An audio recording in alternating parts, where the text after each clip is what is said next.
এরকম ধোঁয়া ওঠা মকটেল তোমরা দেখেছো কখনো?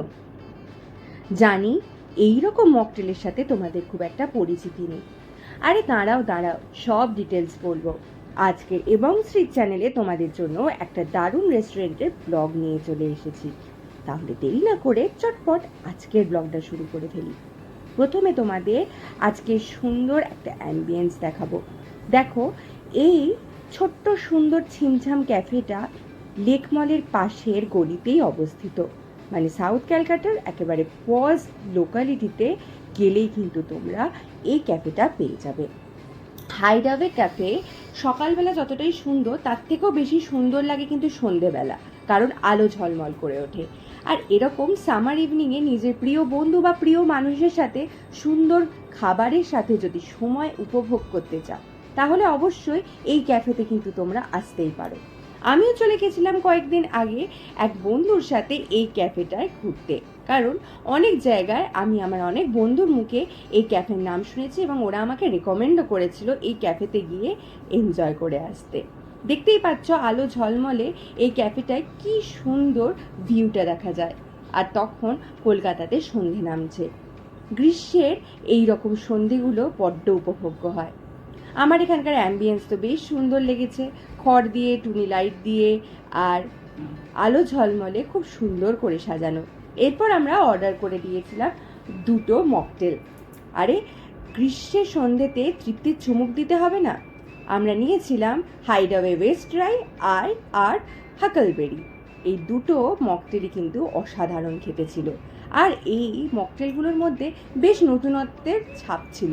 মানে আমরা চিরাচরিত পরিচিত যে ধরনের ফ্লেভার ইউজ করি মকটেল বানাতে, এই মকটেল দুটো কিন্তু তার থেকে একদমই আলাদা ছিল। মানে এখানকার টেস্ট মকটেলের একদমই আলাদা। তাই দুটো মকটেলকেই আমি কিন্তু 10-এ 10 দিয়ে দেবো। আর সব থেকে বড় চমকপ্রদ জিনিস কি জানো?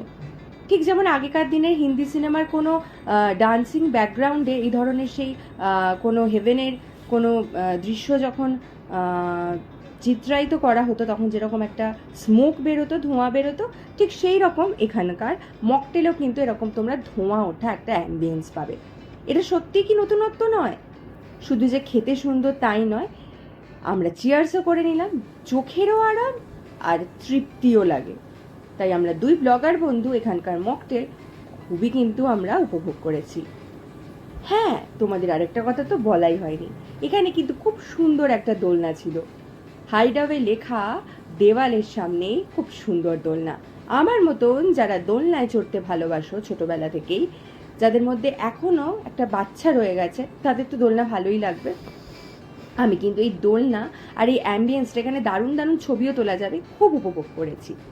তারপরে আমরা স্টার্টারে নিয়ে নিয়েছিলাম ডায়নামাইট প্রন। অ্যান্ড বিশ্বাস করো, এখানেও কিন্তু এই স্মোকি স্মোকি একটা ভাইবস ছিল। মানে মানে আমার তো জাস্ট অসাধারণ লেগেছে। দেখো কি সুন্দর না ধোঁয়া উঠছে। আর তোমাদের যদি এই ভিডিওটা ভালো লাগে, তাহলে অবশ্যই একটা লাইক আর কমেন্ট করে দিও। এই চ্যানেলে নতুন হলে সাবস্ক্রাইব করে দিও, এবং এই ভিডিওটা ভালো লাগলে বন্ধুদের সাথে শেয়ার করতে কিন্তু একদম ভুলো না। এবং শ্রী চ্যানেলে আমি আমার ডেলি লাইফের খুঁটিনাটি, বিভিন্ন ধরনের গল্প, বিভিন্ন ধরনের রেস্টুরেন্ট, বিভিন্ন ধরনের দর্শনীয় স্থান সব কিছুই শেয়ার করে থাকি। তাই নতুন এই চ্যানেলে এলে অবশ্যই সাবস্ক্রাইব করো, বন্ধুদের সাথে শেয়ার করে নিও। চলো আবার ব্লগে ফিরে যাই। তোমাদের আমি ডায়নামাইট প্রন এই স্টার্টারটা নিয়েছিলাম, আগেই বললাম। এবার টেস্ট করে দেখি এটা কেমন খেতে। আমার মুখের এক্সপ্রেশন দেখে তোমরা নিশ্চয়ই বুঝতেই পারছো যে এটা খেতে কিন্তু অসাধারণ। আমার তো দারুণ লেগেছে। না না, শুধু ডায়নামাইট প্রন না, আমরা কিন্তু বারবিকিউ চিজ চিকেন বার্গার নিয়ে নিয়েছিলাম, অ্যান্ড এটাও খেতে অ্যাবসলিউটলি অসম ছিল। আমরা দুজনেই, মানে দুই ব্লগারই কিন্তু এই ক্যাফেটাকে অবশ্যই রেকমেন্ড করব।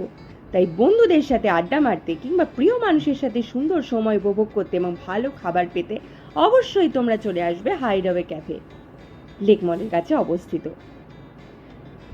গ্রীষ্মের সন্ধেগুলো এইরকম এনজয় করতে কিন্তু বেশ ভালো যায়, কি বলো তোমরা?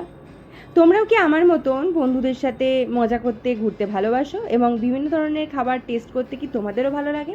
সেটাও অবশ্যই কমেন্ট সেকশানে জানিও। আর ভিডিওটা আজকের কেমন লাগলো সেটাও জানাতে কিন্তু একদম ভুলো না। এখন দেখতেই পাচ্ছ পুরোপুরি সন্ধে নেমে এসেছে আর আমার শহরটা আলো ঝলমলে হয়ে উঠেছে। হ্যাঁ, অনেক দিন পর ভিডিও এলো, কিন্তু এরপর থেকে ডেইলি আমি ভিডিও দেওয়ার চেষ্টা করব। তাহলে আর বেশি কথা বাড়াবো না, চলো এবার বাড়ির উদ্দেশ্যে ফেরা যাক। তাহলে আজ আসি, দেখা হচ্ছে পরের ব্লগে।